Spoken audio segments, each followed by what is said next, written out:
రేవంత్ రెడ్డి నువ్వు చెప్తున్నావు కదా, 1 కోటి మంది మహిళల్ని కోటీశ్వరులు చేస్తా అంటుండు రేవంత్ రెడ్డి. నువ్వు కోటీశ్వరులు చేసుడు దేవుడు ఎరుగు. లక్షాధికారులు చేయరా బై, నువ్వు ముందైతే లక్షాధికారులు చేయి. చెప్పినావు కదా ఒక్కొక్కరికి 1,50,000 ఇస్తా అని చెప్పింది కదా ఆడబిడ్డలకు. నువ్వు 1,50,000 రూపాయలు కింద 1 కోటి మంది ఆడబిడ్డలకు ఇస్తే నేను రాజీనామా చేసి పోతా అని చెప్పి రేవంత్ రెడ్డి గారికి నేను చెప్తా ఉన్నా.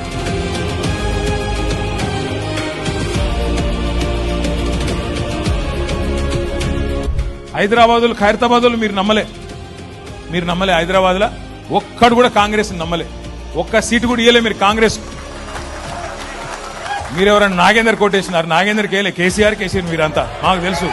నాగేందర్ చూసి ఓటెత్తే మొత్తం నాకేస్తాడు, తెలియదా మనకు? నాకేసిండు అన్నట్టే. సరే ఆయన వేయండు, రేవంత్ రెడ్డి సంకల కూర్చున్నాడు, ఇవాళ పెద్ద పెద్ద మాటలు చెప్తున్నాడు. హైదరాబాద్ లో 2 సార్లు గులాబీ జెండా ఎగిరేసినాం. 2018లో, 2023లో, మళ్ళీ 2028లో కూడా ఎగిరేద్దామా?